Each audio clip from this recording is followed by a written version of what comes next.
안녕하세요. 본의 아니게 남의 집 재산 다툼에 휘말렸다가 대운을 얻게 된 40대 기혼 남자입니다. 일단 제 소개를 하자면 저는 고아입니다. 부모님에 대한 기억이 없는 건 아니고 제가 미성년자일 때 돌아가셔서 지금은 얼굴도 흐릿해요. 부모님 사진 한 장 갖고 있지 않은 것이 뒤늦게야 서럽더군요. 그도 그렇지만 더 서러운 건 내 뒤를 든든하게 지켜주던 부모님의 존재가 없는 것 아니겠습니까? 제게도 부모님이 계셨다면 적어도 제 존재 자체를 욕하는 사람들은 없었겠죠. 세상에는 부모님을 잃는 것만이 가장 아픈 슬픔이라고 생각을 했는데 살다 보니까 그에 상응하는 고통도 있긴 하더라고요. 가족은 아니지만 가족만큼 아꼈고 마음을 준 사람들에게 당한 배신은 이루 말할 수 없이 괴로웠습니다. 저는 그저 소중한 사람들에게 진심을 보였을 뿐인데 결국 돈 앞에서는 모든 게 왜곡이 되는 것 같더라고요. 사람을 변하게 하는 것이 돈이라고 하는데 그것도 기준치에 따라 민감도가 다르다고 봐요. 저한테는 조약돌만큼의 돈밖에 못 가진다 하더라도 소중한 사람들과 어울리는 게 중요한 반면 제 사람들은 바위만큼의 돈을 얻을 수만 있다면 소중한 것은 아예 없구나 느꼈습니다. 이렇게 사연을 올리게 된 이유는 돈이 얼마나 대단하면 사람이 이렇게까지 무서워질 수 있는 건지 봐주십사 올렸습니다. 제가 인생을 너무 쉽게만 보고 있었던 건지 잘못 살고 있는 건지 꼭 좀 들어보시고 조언 부탁드립니다. 제게는 유일한 가족인 아내가 있어요. 저는 고등학교 때 부모님을 여의었고 학교를 끝까지 수료하지 못해 겨우 중학학력만 갖고 있는 사람입니다. 그런 부족한 제게 아내는 그야말로 한 줄기의 빛 같은 존재였어요. 아마 아내가 없었다면 저 혼자 어디 한강 주변에 맴돌며 나쁜 생각을 했을지도 모릅니다. 형제 하나 없던 저는 본래 서울이 고향이에요. 부모님이 돌아가시고 경제 지원이 끊겨 그 넓은 서울 거리를 혼자서 전전했었습니다. 게다가 저희 집이 원래 형편이 어려웠던지라 받은 유산은커녕 빚밖에 없는 처지였어요. 저는 졸지에 사회생활을 해보기도 전 빚이 생겨버렸고 슬픔을 감당할 여유도 없이 당장 돈벌이가 필요한 상태이기도 했어요. 그래서 찾아간 곳이 삼천포 동네 쥐포 공장이었습니다. 그곳을 알고 찾아간 것은 아니고 그저 서울보다 비교적 취업이 쉽고 좀 촌동네를 찾다 보니 알게 된 곳이었어요. 일자리를 구해야 했던 제가 가장 먼저 했던 게 미용실 방문이었는데 그래도 취업하려면 머리 정리라도 해야 될 것 같아 미용실을 들렸었죠. 거기서 제 사정을 들은 미용실 원장이 쥐포 공장을 추천해줬습니다. 제가 찾아간 공장은 직원이 주로 가족들로 이루어진 작은 공장이었어요. 그곳에선 처음에 10대인 저를 보곤 당연히 안 받아주려고 했었는데 제가 무릎을 꿇고 사정을 했습니다. 그러니 역시나 제 사정을 알고 불쌍하다며 받아주셨어요. 어떤 마음으로 저를 바라봤는지는 제게 중요하지 않았고 그저 제 목숨 하나 건사하게 해준 고마운 사람들이라고만 생각했습니다. 저는 저를 걷어준 그 은혜에 보답하느라 피해주지 않으려고 최대한 어른의 몫을 해내려고 했어요. 그렇게 수십 년 동안 저는 그 집안의 가족처럼 오래오래 함께 일을 해왔어요. 쥐포 공장 사장님에겐 아들이 2명 있었는데 그 아들들도 초반에는 쥐포 공장에서 일을 하고 있었습니다. 제게 일을 친절히 가르쳐줬던 좋은 형들이었어요. 근데 사장님이 저보고도 어느 순간부터 막내 아들이라 불러주시더라고요. 솔직히 그 소리를 처음 들었을 때 많이 울었습니다. 기대하지도 않았던 가족이 살아 돌아와서 제 곁에 있어준 기분이었거든요. 저는 당시 결혼 생각도 없었고 사장님과 사모님의 은혜가 그저 고마워서 그들을 모시고 쥐포 공장을 운영하는 게 좋았을 뿐인데 두 분께서 저를 너무 좋게 봐주셨습니다. 그들이 얼마나 마음 좋은 사람들이었냐면 빚이 한가득 있는 제 사정을 알고는 제 빚을 대신 갚아주셨어요. 당연히 제게 큰 돈을 빌려준 거라 생각하고 당시 저는 차근차근 갚아나가고 있었죠. 어쨌든 덕분에 저는 돈에 목숨 걸지 않고 마음 편히 생활을 할 수 있었어요. 그래서 더 사장님과 사모님을 하늘 같은 존재로 모시며 살았습니다. 제가 그곳에서 일을 한 지 10년 차가 되었을 무렵 공장은 제가 처음 왔을 때보다 규모가 살짝 더 커진 상태였어요. 그런데 두 형이 결혼을 하면서 서울로 가버리게 되었고 다른 친척들은 나이가 차서 한두 사람씩 빠져나가고 있는 상황이었죠. 그런 와중 사장님 밑에서 열심히 일하는 직원은 저밖에 없게 되었습니다. 그래서 원래 가족원만으로도 운영 가능했던 게 이젠 직원들이 대량 필요해졌고 그 시점에서 저는 사장님에게 고마운 제안을 받게 되었어요. 사장님이 저더러 사장직을 일임하겠다고 하더라고요. 너무 과분한 마음이라서 솔직히 처음에는 놀랐습니다. 한편으로는 큰형이랑 작은형도 있는데 친자식을 두고 제게 공장 대표 자리를 물려준다는 사장님의 발언이 저를 불편하게 만들기도 했어요. 큰아들이랑 작은아들은 이미 자기들 입에 풀칠하면서 잘만 사는데 뭐하러 공장을 오겠냐? 내가 어디 너 말고 믿고 맡길 사람이 있겠어? 그래도 아직 사장님 건강하시잖아요. 당장 쓰러지시는 것도 아닌데 제가 어떻게 공장을 받아요. 이런 건 은혜 받는 게 아니라 염치 없는 것 같단 말이에요. 나도 노후엔 여행 좀 다녀봐야지. 둘 있는 아들은 서울 가서 지네 가족들 챙기느라 부모는 들여다보지도 않고 있는데 하나밖에 없는 막내 아들 덕은 좀 봐야 하지 않겠어?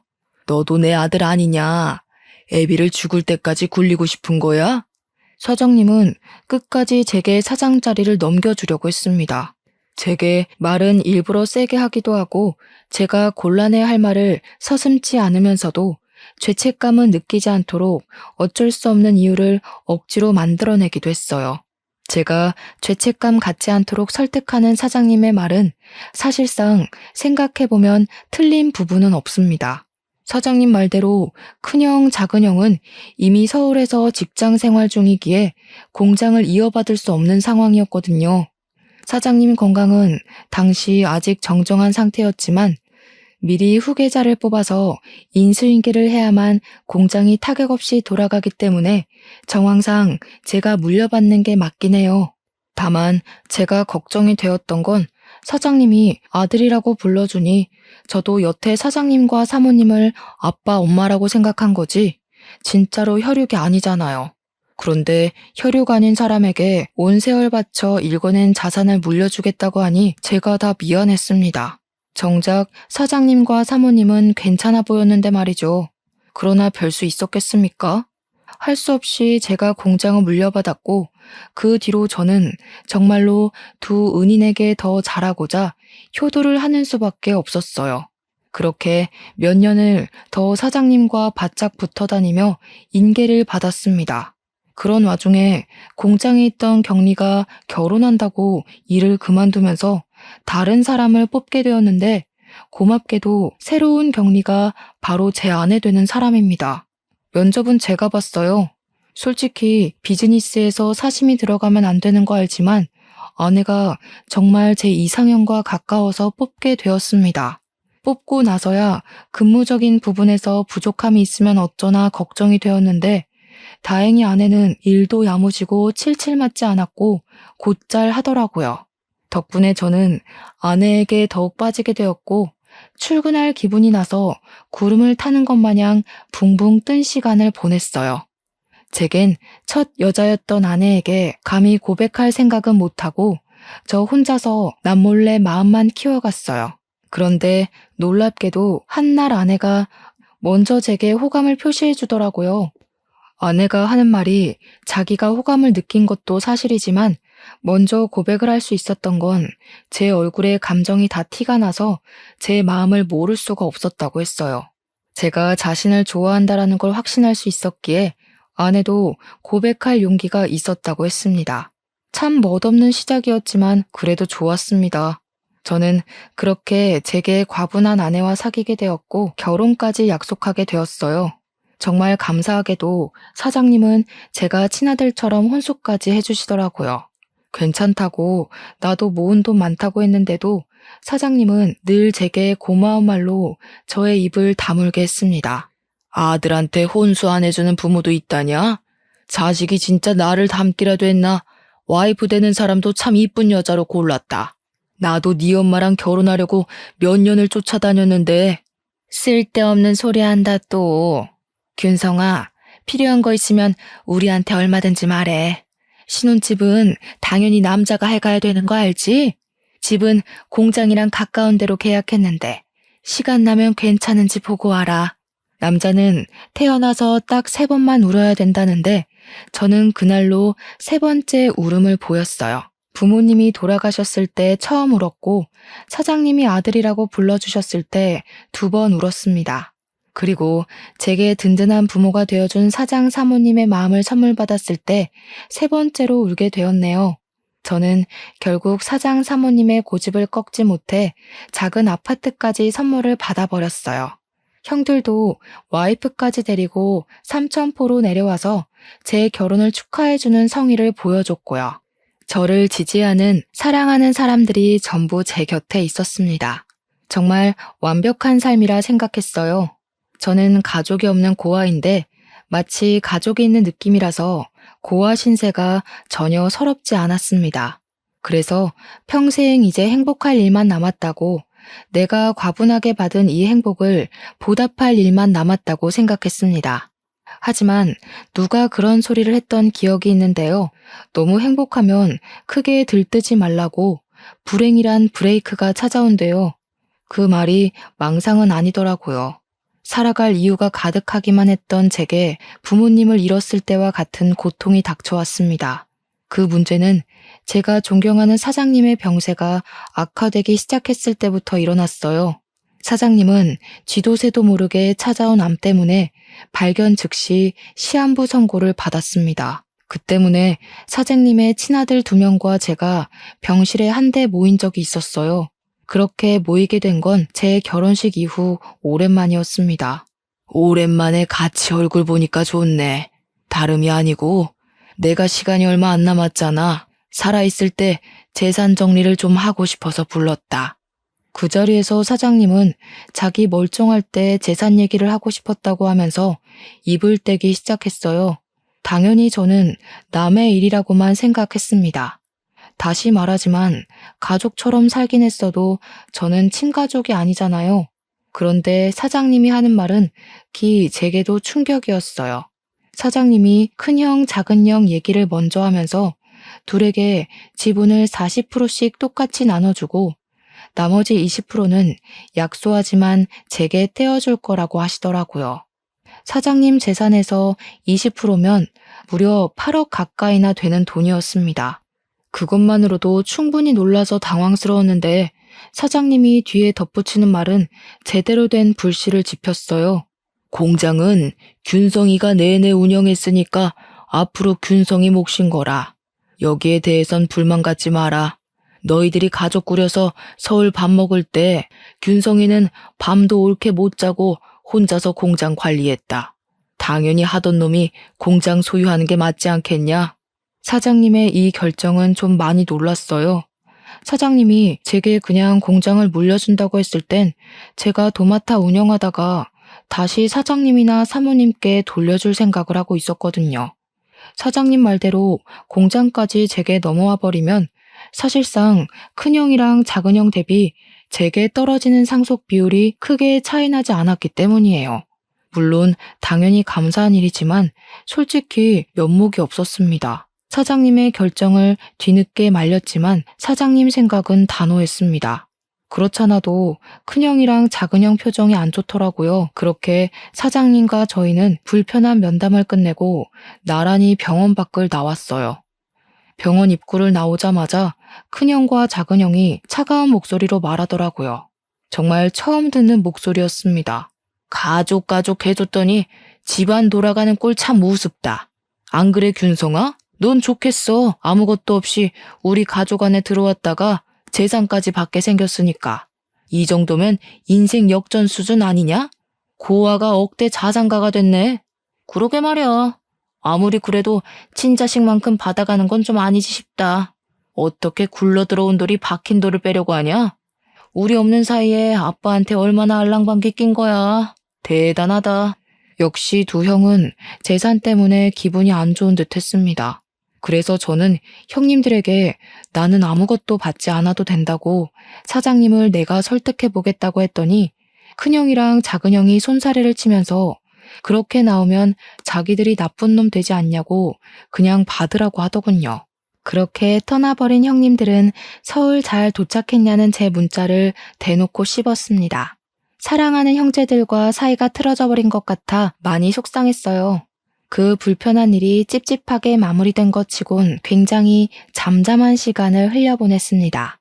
그럼에도 저는 상속 문제 때문에 혼자 계속 마음이 편치 않았고 사장님 병간호를 병행하면서 사장님을 설득해 보기도 했어요. 그랬더니 형님들 말대로 사장님은 제게 형들이 뭐라고 쪼더냐 하면서 형님들을 안 좋게 생각하더라고요. 저는 관계가 더 멀어지는 것 같아 사장님에게 더는 말을 꺼낼 수 없었습니다. 소가리를 심하게 하다 보니까 점차 제 기력이 초췌해져 갔어요. 그런 제게 힘이 되어준 건 제 아내였어요. 아내는 언제나 제 선택을 존중하겠다고 했고 제가 무슨 선택을 해도 내 잘못 아니니까 너무 상심하지 말라며 위로를 했어요. 그러면서 매일같이 맛있는 밥을 차려주고 약도 챙겨주고 열심히 제 내조에 힘을 썼죠. 저 때문에 제가 사랑하는 사람들 사이에 균열이 생기는 것 같아서 솔직히 두려웠고 다 버리고 떠나고 싶기도 했거든요. 그런데 아내를 보고서 제가 할 수 있는 데까지 노력해보고자 마음을 단단히 먹을 수 있었어요. 하지만 역시나 저의 찝찝했던 기분은 괜한 것이 아니었나 봐요. 어느 날 새벽에 사모님한테 전화가 왔는데 저더러 집에 좀 와줄 수 있냐고 하는 겁니다. 전화상으로도 느껴질 만큼 사모님 목소리가 안 좋았어요.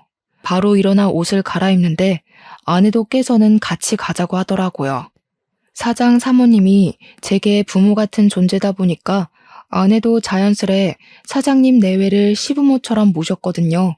저희 둘은 얼른 챙겨서 그 야밤에 사장님 집을 향했습니다. 사장님 집과 저희 집은 공장 주변에 있어서 아주 가까웠어요. 걸어가도 되는 거리여서 급히 뛰었습니다. 집에 들어갔더니 집이 어질러져 있더라고요. 사모님은 거실 한가운데 서서 아무래도 강도가 든 것 같다면서 벌벌 떨고 있었습니다. 너 아빠 간병한다고 한동안 집을 안 왔었잖아. 짐 좀 챙기려고 와봤더니 세상에나 이 지경으로 되어 있지 뭐니? 우리 집에 올 사람이 없는데 왔다고 해도 애들이면 연락을 했을 거고 이렇게 집을 엉망으로 해놓지도 않았겠지. 아내가 불안해 떠는 사모님의 손을 잡아주었고 저는 일단 경찰에 신고를 했습니다. 그리고 사모님에게 뭐 없어진 거 없는지 찾아보자 했어요. 고맙게도 며느리가 사모님 곁에 딱 붙어서 같이 움직여 주더라고요. 저는 혼자 다른 방에서 이것저것 뒤집고 있었는데 나중에 사모님이 소리를 질러서 그곳으로 뛰어갔습니다. 사모님이 침대 밑에 서랍을 허겁지겁 뒤지면서 무어라 중얼거리더라고요. 없어진 거 있냐고 하니까 사모님이 큰일 난 목소리로 말했는데요. 아휴, 어떡하니? 너네 아빠 유언장이랑 공장 땅 매매 계약서가 없어. 중요한 거라서 일부러 침대 밑에 넣어둔 건데 여기는 우리 식구들밖에 모르는 곳이거든. 이거 어쩌면 좋니? 응? 사모가 식구들만 아는 곳이라고 하는데 그 순간 속상하게도 촉이 딱 오더라고요. 큰형과 작은형이 가장 먼저 떠올랐어요. 정황상 따져보더라도 진짜 도둑이 아닌 이상 사장님이나 사모님, 형님들 중 범인이 있다는 건데 사장님이 자기 걸 도둑질했을 리는 없잖아요. 더군다나 사장님은 입원 상태라 외출이 불가한걸요. 그래서 저는 그 자리에서 바로 큰형과 작은형한테 전화를 넣었습니다. 나란히 부재 중이었어요. 저는 일단 우리 집으로 사모님을 모셨고 아내한테 사모님을 부탁한 뒤 그 새벽에 서울로 올라갔습니다. 큰형과 작은형 집 주소를 알고 있어서 둘을 찾아내는 건 어렵지 않았어요. 갔더니 둘이 아주 똑같은 반응이더라고요. 저를 아주 문전박대하면서 자기들은 모르는 일이라고 오히려 큰 소리를 쳤습니다. 형님들이 벌인 짓인지 아닌지는 경찰에 신고해서 알아보면 돼. 만약 형님들 짓이 맞으면 사장님한테 무릎 꿇고 용서빌 준비나 하라고. 내가 이거 밝혀내서 사장님한테 다 말할 거야. 이렇게 돈에 눈 멀어서 부모님 속 썩일 거면 차라리 상속받지 마. 우리 다 아무것도 받지 말고 예전처럼 지내자고. 저는 선포 같지 않은 선포를 하면서 속상한 마음까지 토로하고 집으로 돌아왔습니다. 제가 뭐라고 형들에게 상속받지 말라 참견을 했는지 이해 안 되실 수도 있어요. 저도 제 존재가 이해 안 됐거든요. 그럼에도 형들한테 그렇게까지 오지랖을 부리고 싶었습니다. 그리고 저는 그때부터 불행의 중간 기로로 들어서요. 어느 날 제게 믿을 수 없는 일이 일어나고 마는데요. 공장 앞에 주차해놨던 제 차를 좀 빼달라고 누가 새벽에 전화를 한 날이었습니다. 한 번도 그런 연락을 받은 적이 없는데 그날 새벽에 모르는 번호로 그런 의문의 전화가 왔고 저 때문에 잠에서 깬 아내를 두고 잠깐 외출을 했어요. 공장 앞으로 나가 제 차 주변을 맴돌았는데도 사람은 보이지 않더라고요. 그래서 제게 걸려온 전화번호로 다시 연락을 해보았습니다. 그리고 그날의 기억은 여기까지가 마지막이었어요. 제가 한눈 판 사이 웬 괴한이 제 머리를 둔기로 후려쳤거든요. 고통도 느껴지지 않을 만큼 머리가 울리면서 눈앞이 새하얘졌습니다. 쓰러진 줄도 몰랐던 저는 정신을 잃어가던 중에 순찰하던 경찰차 불빛을 봤어요. 그리고 그 불빛에 비친 괴한의 신발도 눈에 들어왔죠. 그렇게 더는 기력을 쓰지 못하고 혼절해 버렸습니다. 제가 다시금 정신을 차렸을 때는 병원이었어요. 제 옆에서 아내가 울고 있더라고요. 제가 일어난 걸 본 아내는 급히 의사를 데려왔고 의사가 소견을 말하길 급소를 피해서 맞았기 때문에 뇌진탕으로 무사히 넘길 수 있다고 했습니다. 그렇다고 다행일 순 없는 게 조금만 잘못 다쳤다면 그대로 즉사했을 정도로 위험했다고 하더라고요. 아내는 제가 살았다는 생각에 다리에 힘이 풀려서 오열을 했어요. 그러면서 아내가 제 기억에는 없는 얘기를 서럽게 호소하는데 하는 말들이 뭔가 상황이 잘못되었다는 걸 암시하고 있었어요. 사장님 돌아가셨어. 근데 당신이 죽였대. 당신이 그런 거 아니잖아. 도대체 무슨 일이 있었던 거야? 누가 당신한테 그런 짓을 한 거야? 당신도 피해자라고 내가 계속 말했는데 사장님 아들분들이 말도 안 되는 증거물 얘기까지 하는 바람에 다들 당신이 사장님한테 해코지한 줄 알고 있어. 그날 그렇게 의식을 잃은 저는 무려 5일 동안 깨어나지 못하고 내내 기절해 있었다고 했습니다. 아내가 지난 3일 동안 장례식장과 내 병실을 오가면서 지냈었는데 분위기가 많이 안 좋았다고 했어요. 그 원인이 저 때문이라서 아내도 사장님 발인까지는 함께하지 못하고 쫓겨났다네요. 그러니까 당시 제가 사장님을 죽인 가해자라고 여론이 몰려있는 상황이었다는 겁니다. 사장님 장례식장에서 큰형이랑 작은형이 알 수 없는 증거물을 기반으로 저를 가해자로 몰았다고 했어요. 그 증거물은 다름 아닌 공장 주변 CCTV였대요. 제가 공장 주변 사장님 집에서 사장님 재산을 불법적으로 빼돌리려고 했는데 그때 운 좋게 괴한이 공장 털러 왔다가 나를 공격했고 지나가는 경찰에게 발각되어 저를 잡았다는 말도 안 되는 얘기였어요.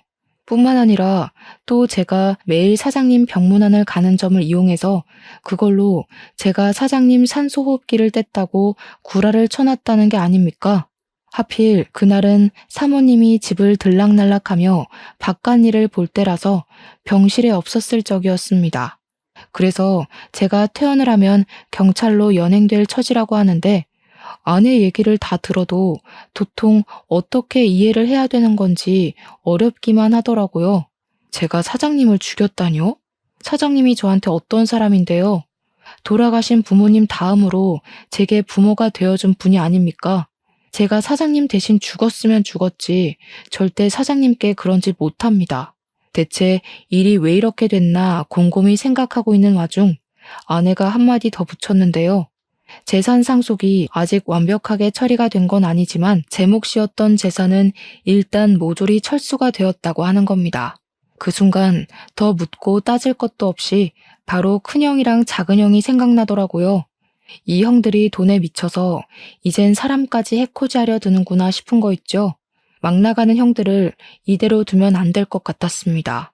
저는 아내한테 폰을 달라고 했고 당장 사모님한테 전화를 걸었어요. 사모님이 계속 부재 중이더라고요. 아내 말로는 아마 사모님도 제게 큰 실망을 했을 거라고 하더군요. 공장 직원들한테까지 제 소문이 안 좋게 퍼져서 저는 이미 사장직에서 쫓겨난 상태이기까지 했습니다. 너무 기가 막혔습니다. 저 완전 짜고 치는 계획에 걸려든 거잖아요. 제대로 된 생각을 해야겠는데 머리를 굴릴수록 머리가 너무 아파서 도통 생각을 할 수가 없더라고요. 괴로웠습니다. 근데도 그 와중에 저를 믿고 보듬어주는 건 제 아내뿐이었어요. 아내는 제가 그럴 사람이 아니라는 걸 무조건 믿고 있었고 제가 이 상황을 잘 해결할 수 있도록 끊임없이 안정감을 주려고 노력했습니다. 그러면서 그냥 다 버리고 타지로 떠나자는 말을 하더라고요. 아내가 웬만하면 제가 하자는 결정대로 기다려줄 사람인데 그날 처음으로 먼저 의견을 내주었어요. 아내도 제가 남의 집구석에서 할퀴어지고 다치는 걸 보기가 힘들었나 봅니다. 저도 마음 같아선 아내 말대로 재산 다툼에서 빠져주고 싶었습니다. 하지만 제가 이렇게 떠나버리면 돌아가신 사장님한테 예의가 아니라는 생각이 들었어요. 사장님이 정말로 명줄이 다해서 돌아가신 게 아니라 누군가에게 피살된 거라면 그 진상을 밝혀야 되지 않겠습니까? 그게 수십 년 동안 아들도 아닌 남의 집 자식을 제 아들처럼 안고 키워주신 사장님에 대한 마지막 효도라고 생각했어요.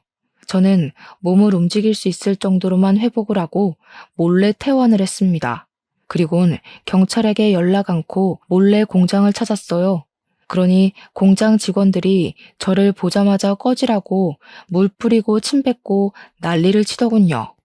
깜빵에 있어야 할 놈이 어떻게 밖을 싸돌아다니냐는 둥, 사장님이 나를 얼마나 아꼈는데 그런 파렴치한 욕심을 품냐는 둥, 저를 썩은 놈으로 보고 있었습니다. 저는 당연히 제 짓이 아니라고 해명했어요. 하지만 애초에 다들 제 말을 들어줄 생각이 없는 것 같더라고요. 빗자루까지 들고 와서 저를 패길래 저는 아내가 위험해질까봐 얼른 그 자리를 빠져나왔습니다. 그리고 그 다음엔 사장님 집을 찾아갔어요. 초인종을 눌렀더니 사모님의 다 죽어간 목소리가 저를 안 보고 싶다고 문전박대를 하시더군요. 저 혼자 왔으면 사모님이 끝까지 집에 안 들였을 텐데 옆에서 아내가 사모님에게 사정하며 설득해서 끝내 저희 둘 다 집안에 들어갈 수 있었습니다. 사모님 표정은 저를 원망하고 있기도 했고 배신감에 서글퍼 있기도 했어요. 저를 보자마자 눈물을 흘리며 공장 직원들이 그랬던 것처럼 저를 탓하더라고요.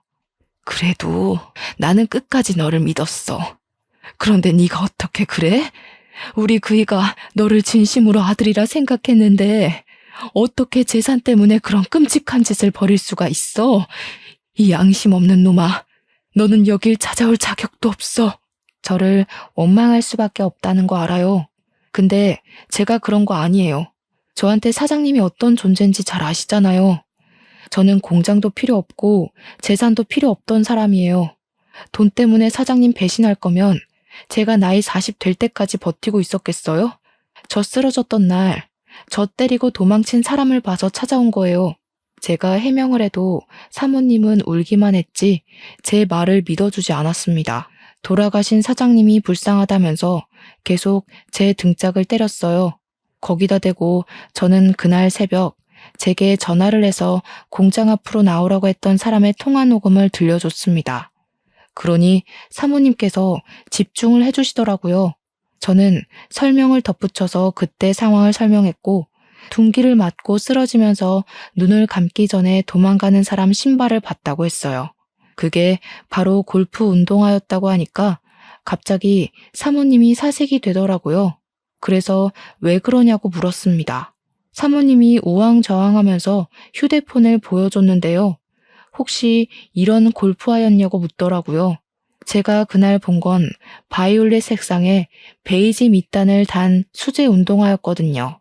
근데 사모님이 보여준 것도 제가 본 것과 동일한 색상이더라고요. 그래서 저는 바로 이게 맞는다고 이걸 어떻게 사모님이 갖고 있냐고 물었죠. 네 형들이 골프 좋아하잖니.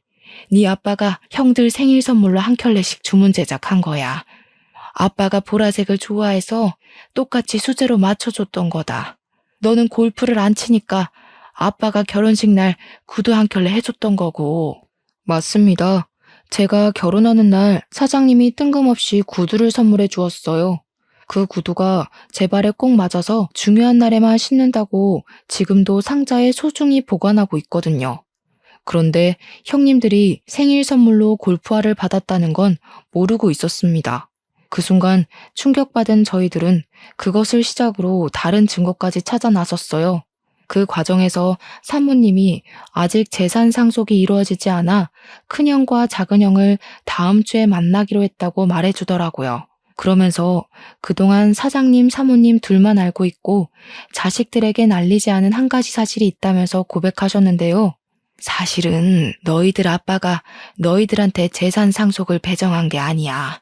상속인을 나한테 위임해놓고 한 발 빠져 있었어. 나더러 자기 죽고 나면 분명 태도 달라질 자식들이 있을 거라고. 그런 놈한테는 한 푼도 주지 말라 그랬거든. 사장님은 진작에 큰형과 작은형의 무력을 눈치챘다고 했는데 사모님이 자기 아들들이 그럴 리 없다면서 믿지 않았다고 했어요. 그러자 사장님이 사모님한테 자기 죽고 나서 아들들이 어떻게 나오는지 지켜본 뒤에 사모님 뜻대로 상속 진행하라고 위임장을 써줬다 합니다. 그게 사장님의 뜻이었고 유언이나 다름없으니까 사모님은 아들들을 믿지만 그렇게 하기로 따랐어요.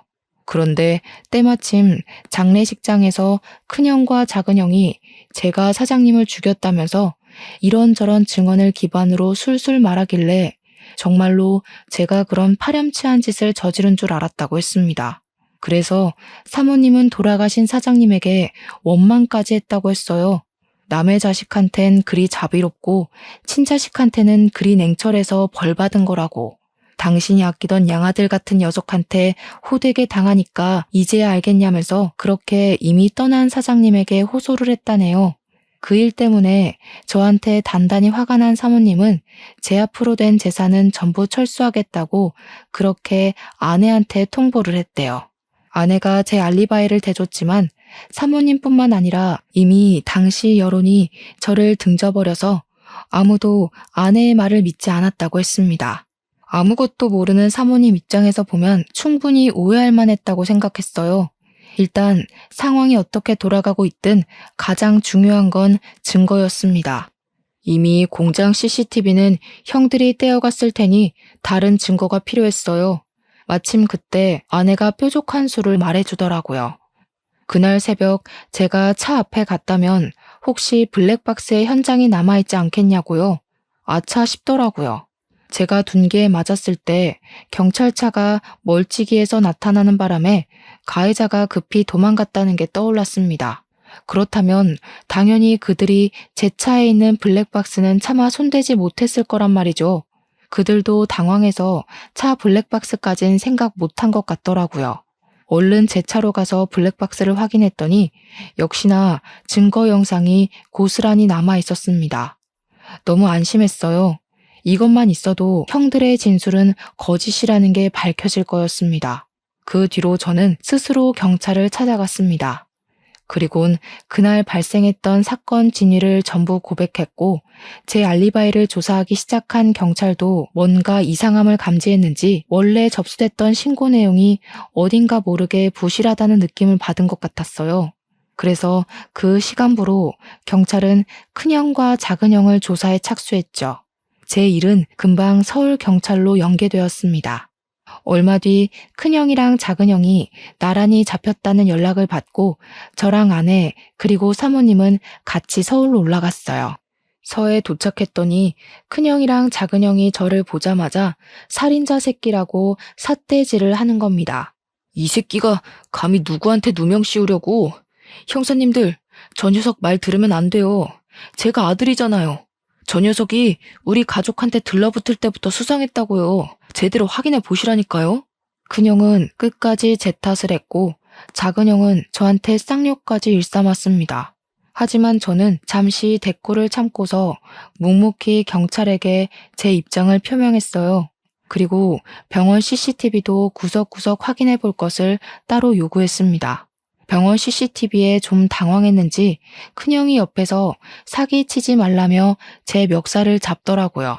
뻔뻔하게 어디서 주작질이야? 네가 만들어낸 증거인 줄 모를 것 같아? 그래봤자 네가 우리 아빠 재산 빼먹으려고 들러붙어 있던 사실은 안 바뀌어.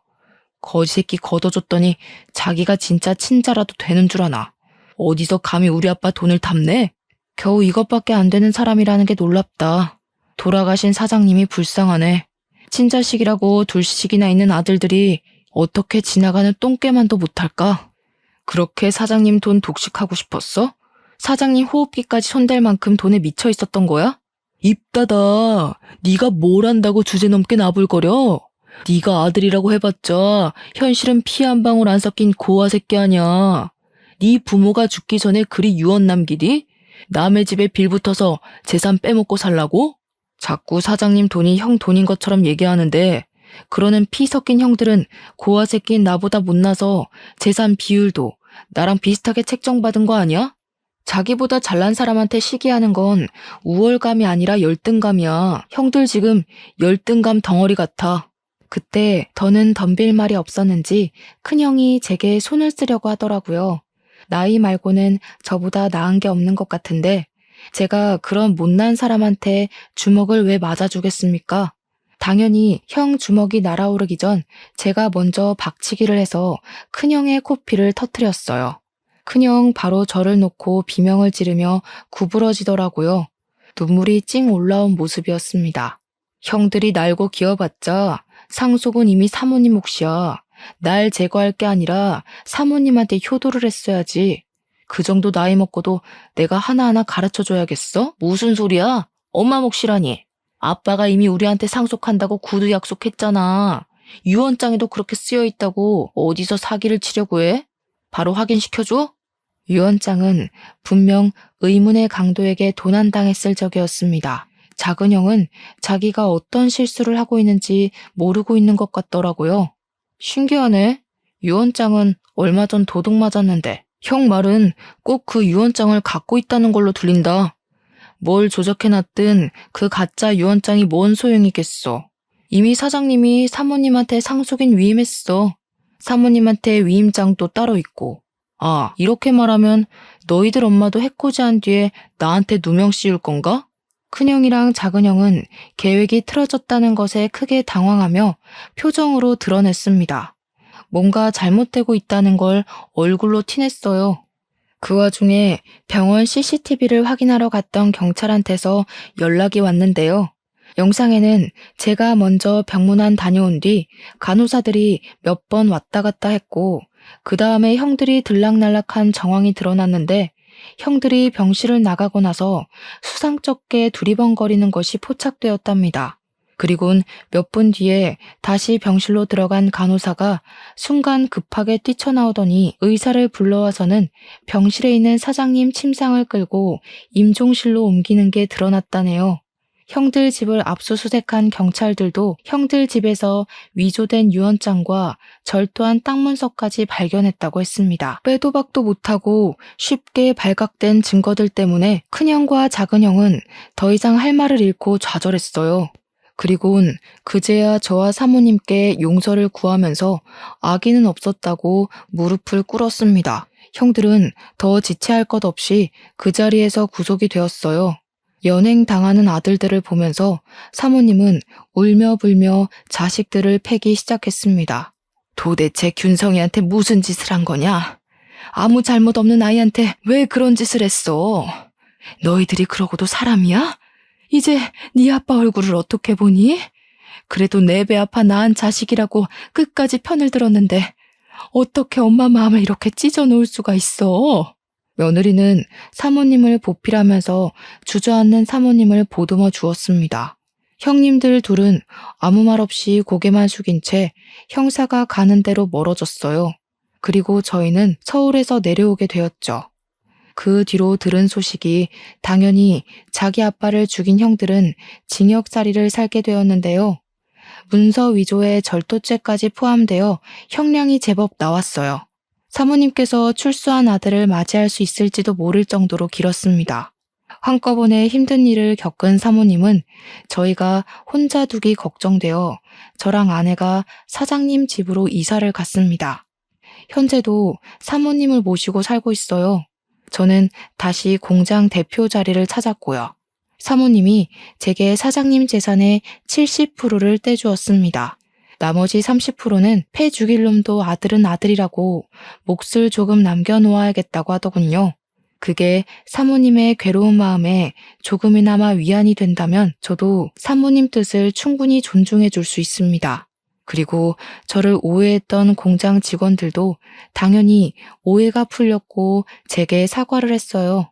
사장님 아들 욕까진 차마 더 하지 못하더라고요. 어떤 분은 잘 알지도 못하고 저를 막대했다는 죄책감에 일을 그만두기도 하셨습니다. 제 아버지 뻘 같은 분이셨는데 일을 참 우직하게 잘하셨던 분이거든요. 저는 정말 괜찮았고 상황이 그럴 수밖에 없었던 건데 그만두셨다고 해서 속상했습니다. 그분께 따로 문자를 넣어드렸는데 답장은 오지 않았어요. 그분께서 혹시 라디오 사연을 들으신다면 죄책감 가질 필요 없다고 그저 당신도 군중 심리에 이용당한 피해자가 아니냐고 위안의 말씀 올리고 싶네요. 다른 직원분들과의 관계는 더할 나위 없이 돈독해졌습니다. 아직은 다들 제게 죄책감을 갖고 있는 것이 눈에 보이지만 이마저도 관계 회복의 과정이라 생각하고 그들의 시도 때도 없는 사과를 자연스럽게 받아들이려고요. 이렇게 폭풍 같은 지옥이 지나고 나니 좋은 일들이 수두룩하게 찾아오는 것 같아요. 정말 기쁘게도 저희 부부에게 축복이 찾아왔어요. 저번 주에 제가 바빠서 아내랑 사모님이 같이 산부인과 가서 초음파 사진을 찍고 왔는데 아기가 아직 너무 콩알만해서 우리 아이인 게 실감나지 않더라고요. 아들일지 딸일지는 모르겠지만 우리 예쁜 아내를 닮았으면 좋겠다는 생각을 해요. 그리고 저 또한 내 자식으로 찾아와준 우리 축복이에게 부끄럽지 않은 아빠가 되도록 노력할 겁니다. 무엇보다 건강하고 가진 것에 감사하며 살 줄 아는 바람직한 아이로 키울 거예요. 너무 과분한 바람은 아니겠죠? 말을 하다 보니 덜컥 겁이 나서 제가 잘할 수 있을지 모르겠네요. 아이 기다리는 일이 원래 이렇게 긴장이 되는 건가요? 다른 아빠들도 다 그렇겠죠?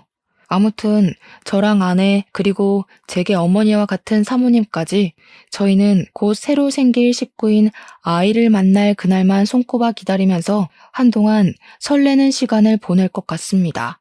다소 지저분했을 사연이었는데 중간에 채널 돌리지 않고 집중해줘서 감사해요. 청취자분들 인생은 태풍 길 없이 산들바람만 이는 삶이길 바랍니다. 행복하세요.